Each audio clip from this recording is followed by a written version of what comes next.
అమ్మ వచ్చింది. ఎమ్మెల్యే యశస్విని రెడ్డి ఆనంద బాష్పాలు.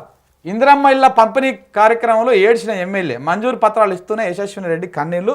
ఊకో అక్క అని చెప్పేసి మహిళలు ఓదార్చిరంట. ఇక నేను కూడా ఓదార్స్తాను ఒక్క నిమిషము. అక్క మామూలు పెర్ఫార్మెన్స్ చేయలేరట ఆయన అసలు నిజంగా.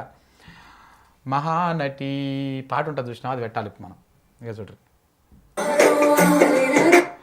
చూడండి అక్క ఏడుపు, ఆనంద బాష్పాలు ఇలా జాలు వారుతూ ఉన్నాయి. మామూలుగా కాదు. చెప్తా నేను ఎందుకు ఏడ్చిందో, నేను ఎందుకు ఇట్లా మాట్లాడుతున్నా కూడా చెప్తా.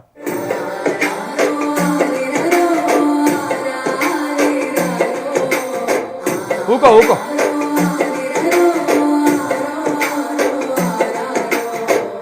అయ్యో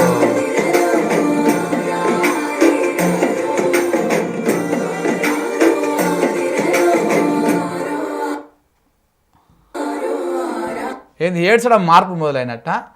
ఈ అక్క ఏడ్చింది. ఎందుకు ఏడ్చింది తెలుసా? ఈ మోలు తెలుసా? పాలకుర్తి ఎమ్మెల్యే యశస్విని రెడ్డి అని చెప్పేసి కొత్తగా అయింది ఎమ్మెల్యే. ఈమె ఎమ్మెల్యే, వీళ్ళ అత్త కూడా ఎమ్మెల్యే, షాడో ఎమ్మెల్యే. ఈమె ఎందుకు ఏడ్చింది అంటే, ఇందిరమ్మ ఇండ్లు ఉన్నాయి కదా, ఆ ఇల్లు కడితే ఆ గృహప్రవేశానికి పోతుంటే ఆనంద బాష్పాలు వచ్చినాయి కాదు. ఇగో నీకు ఇందిరమ్మ ఇల్లు వచ్చింది అని ఒక పత్రం ఇచ్చారు చూసినావు. ఆ పత్రాలు, ఎంపిక పత్రాలు ఇచ్చే సందర్భంగా ఈమె భావోద్వేగానికి గురైపోయింది. ఎంత భావోద్వేగం అంటే, అమెరికాలో కూడా ఇంత మంచి ఇండ్లు కట్టరో, ఇలాంటి ఇండ్లకు మేము పంపిస్తున్నాము పేదలను అని చెప్పేసి భావోద్వేగానికి గురైపోయి ఇట్లా కన్నీళ్లతోటి ఇట్లా ఆనంద బాష్పాలు ఒల కారిపోయినాయి మేడం గారికి. ఎందుకక్క ఈ పెర్ఫార్మెన్స్లు రేవంత్ రెడ్డి చెప్పినాడు చేయమని? ఏమైందని? ఇప్పుడు నువ్వు ఓటు కాగితమే ఇస్తేవి, కాగితమే కదా నువ్వు ఇచ్చింది. వాళ్ళు ముగ్గు పోసుకోపోయిరి, వాళ్ళు బునాది తీయకపోయిరి, వాళ్ళు బేస్మెంట్ కట్టకపోయిరి, ఇటుకలు పెట్టకపోయిరి, దర్వాజా నిలబెట్టకపోయిరి, స్లాబ్ పోయకపోయిరి, గృహప్రవేశం చేయకపోయిరి. వాళ్ళ ఇంట్లోకి పోయి ఆనందంగా తిని మంచిగా అద్భుతంగా గవర్నమెంట్ను పొగిడినట్టుగా మీరేదో అది చూసి ఆనందంతో ఆనంద బాష్పాలు వచ్చినట్టుగా ఈ పెర్ఫార్మెన్స్ ఏందాక మహానటి పెర్ఫార్మెన్స్? గింత పెర్ఫార్మెన్సా? ఎవరు చెప్పిరు? ఈ స్క్రిప్ట్ ఎవరు రాసిర్రు? రేవంత్ రెడ్డా లేకపోతే మీ అత్త ఇచ్చిందా? ఎవరిచ్చిరు స్క్రిప్టు? పొంగులేటి శ్రీనివాసరెడ్డి గారు చెప్పిర్రా? ఎవరు చెప్పిరు ఇట్లా ఈ రకంగా మీరు ప్రమోట్ చేయండి, ఈ రకంగా ఏడ్చండి అని చెప్పేసి? ఏమి డ్రామా లెక్క. మహానటి కూడా మేమిందో అసలు దుడదుడిపే, ఆమె కూడా వనికిరాదు నటనలా. ఏమైందని ఎందుకంత ఏడవాలి మీరు ఇప్పుడు?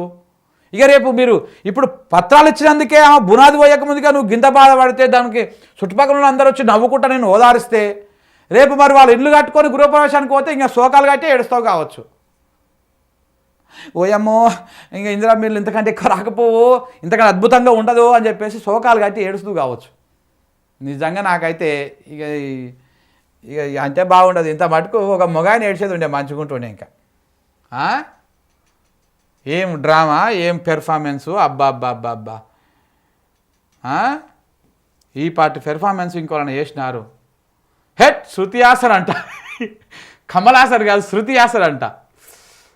ఏక్ నారి సప్పే ఉరి. ఇట్లా ఉంటుంది కథ చూడు. అందం ప్లస్ అభినయం సరిపోయిందనమాట. వేసేసింది అది. అరే 4 రోజుల ముందే ఏడిస్తే బెస్ట్ అవార్డు, ఫీమేల్ అవార్డు కూడా వచ్చేది, గదరన్ అవార్డు అని చెప్పేసి చెప్తున్నారు. జనాలు ఎక్కడ తిరగబడతారో అని చెప్పేసి దొంగ నాటకాలు ఆడుతున్నారు అని పెడుతున్నారు. అత్తారింటికి దారేది పార్ట్ 2. ఇంకో ఇట్లా ఉందక్క పెర్ఫార్మెన్స్. వావ్ గ్రేట్, అవార్డు ఇచ్చేయండి సార్, నా పెర్ఫార్మెన్స్ నచ్చితే ఇచ్చేయండి సార్ అని చెప్పేసి. ఏం చేసావురా, గ్రేట్, యు ఆర్ గ్రేట్. యశస్విని రెడ్డి గారు సూపర్ అండి. మీరు ఇట్లాంటి పెర్ఫార్మెన్స్లు చేస్తూనే ఉండాలి, మాకు కూడా అద్భుతమైన కంటెంట్ వస్తూనే ఉండాలి. మీరు ఏడుస్తూనే ఉండండి. రేపు రైతు భరోసా కోసము రైతులకు పోయి అది కూడా సేమ్ ఇట్లనే చేయండి. అదే పాలకుర్తిలా మైక్ పట్టుకొని పోయి ఇట్లా నిలబడితే ఇక మీకు, మీ అత్తగారికి, మీ ప్రభుత్వానికి, మీ పార్టీకి కావాల్సిన అక్షింతలు, కావాల్సినన్ని ఏమంటారు దీవెనార్తులు అద్భుతంగా ఇస్తారు ప్రజలు. మీరు ఈ నటన, ఈ మహానటి ఏడుపులు బంద్ పెట్టండి. అర్థమైందా? ఆనంద బాష్పాలు వచ్చినాయంట, ఆనంద బాష్పాలు కాదు, దొంగ ప్రేమలు, దొంగ ఏడుపులు అవన్నీ ప్రజలను పిచ్చోళం చేయడం కోసం. ఇక నటనం స్టార్.